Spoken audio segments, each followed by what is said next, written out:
Tú no escuches lo que te diga la gente. Tú sonríe, que así te ves bonita. Así te ves bonita, Pascualita. Era el verso que le decía a mi hija. Por aquellos entonces, las mujeres que llegaban a los 20 años y no se habían casado, quedaban cotorras, solteronas y cuantos adjetivos se te figure que les decían despectivamente.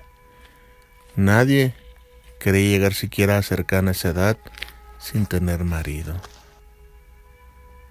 Entonces, la pobre de mi hija, tan seria, tan pensativa, me decía: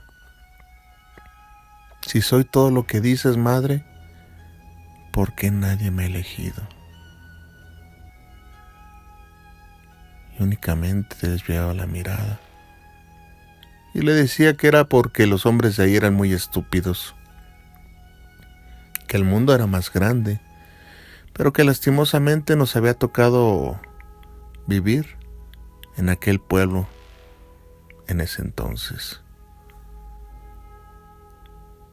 Platicábamos ella y yo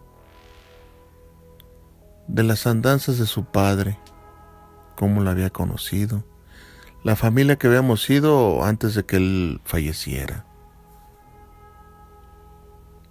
¿Tú crees que alguien me quiera como esposa? Pero claro, Pascualita, tú no hagas caso a lo que dice la gente. Mírate, que estás bonita, Pascualita. Era un trabalenguas el que solíamos decir, que le levantaba un poquito el ánimo. Entonces, llegó alguien a su vida. Jamás había estado tan entusiasmada. Lastimosamente para ella, él era un fuereño, bien parecido, eso sí. El pueblo estaba atónito.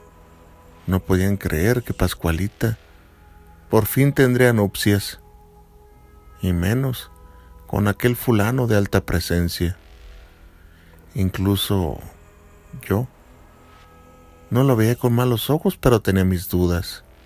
No porque no confiara en la belleza de mi hija, sino porque obviamente este personaje era desconocido. Era buen mozo. Todo iba a pedir de boca. Y si te digo que se iban a casar rápido es porque así se usaba en ese entonces. Las familias no permitían noviazgos largos. Puedes preguntar a tus familiares de más edad para constatar que lo que te digo no es mentira. Así que, al cabo de un año de relación, se estuviera pactando una boda. Así fue. Empezaron a correr las amonestaciones. Todo estaba listo. Yo me haría cargo del banquete. Su madrina le compró el vestido más caro y hermoso que pudieras haber visto en tu vida. Se veía tan bien Pascualita que el verso cambió. Mírate nada más en tu vestido de novia. Te ves bonita. Nadie como tú, Pascualita. Y se sonrojaba. Todo era felicidad. No podía estar más complacida. Por fin vería nietos. Por fin mi descendencia continuaría. Pero entonces, con las amonestaciones, llegaron los problemas.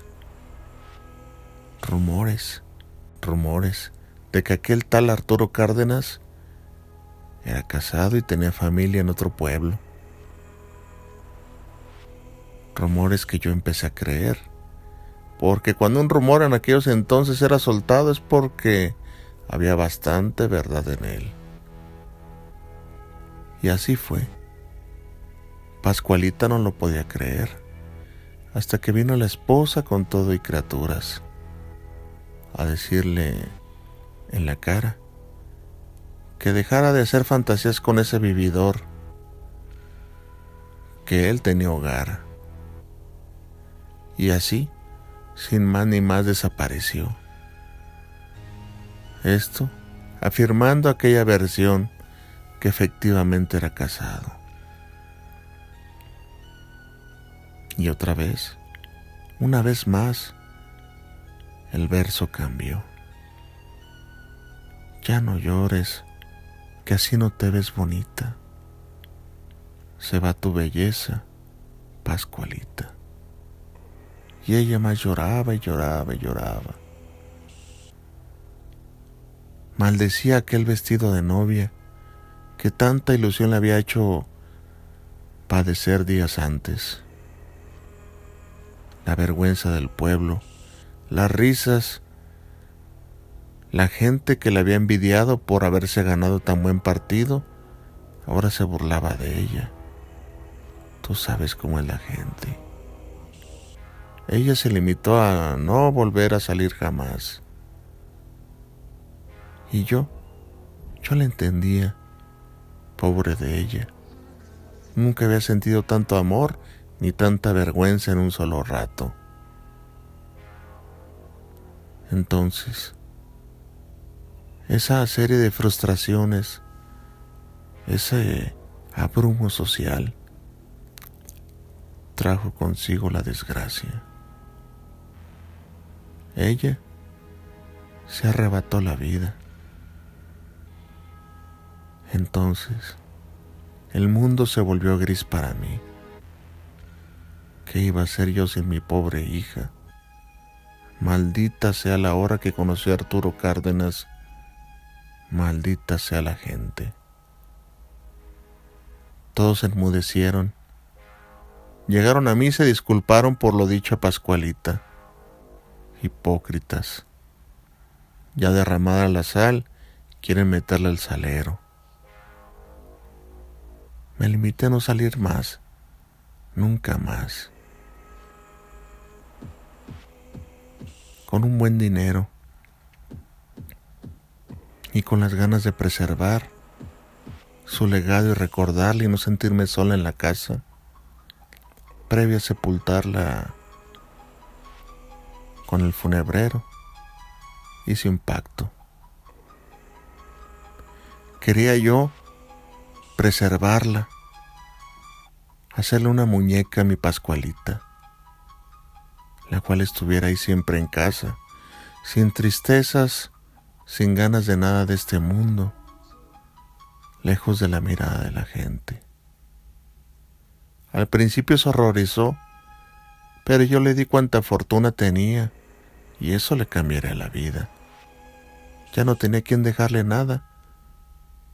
Pascualita ya se había ido, así que aceptó. Y en silencio, un pacto entre él y yo había quedado sellado. Él, con lo ganado, se fue del pueblo. Jamás se volvió a saber de él, llevándose consigo el secreto. Y a mí, el honor de conservar aún la memoria fresca de mi hija, la cual vestí con aquel vestido que se veía bonita. Y en aquella casa el eco volvía. Mira qué bien te ves, Pascualita. Ahora sí quedaste bien bonita, decían mis adentros mientras tejía y tejía. Y un día simplemente me olvidé de vivir, de comer, de existir. Me fui con ella, tal vez de la tristeza, tal vez del llanto derramado, que me sequé hasta el cansancio. En el pueblo, las voces únicamente se limitaban a decir que ella había sido lo que me había llevado. Y tal vez sí. ¿Para qué quería estar aquí ya sin Pascualita, sin mi única hija? Entonces, al poco tiempo parientes vinieron, como buitres, a llevarse lo que quedaba. se percataron del maniquí de Pascualita, pero creyeron que era una especie únicamente de homenaje, no que era el cuerpo de Pascualita en sí. Te estoy hablando que fueron décadas atrás de la historia mía y de Pascualita, y nadie se ha percatado que no es un maniquí. Al día de hoy, y en exhibición, se mantiene firme aquel legado de Pascualita. Siempre le ponen el mejor vestido de novia. Lo luce en la vitrina, siempre siguiendo con la mirada, expectante a que la gente admire su belleza. Pero la gente ensimismada es la misma que la de antes, cada quien con sus líos, con sus problemas. La única que sabía admirar su belleza, interior y exterior, era yo, su madre. Ella está presa, viendo el pasar de los años, esperando por un amor que jamás llegó, ni llegará. Qué bonita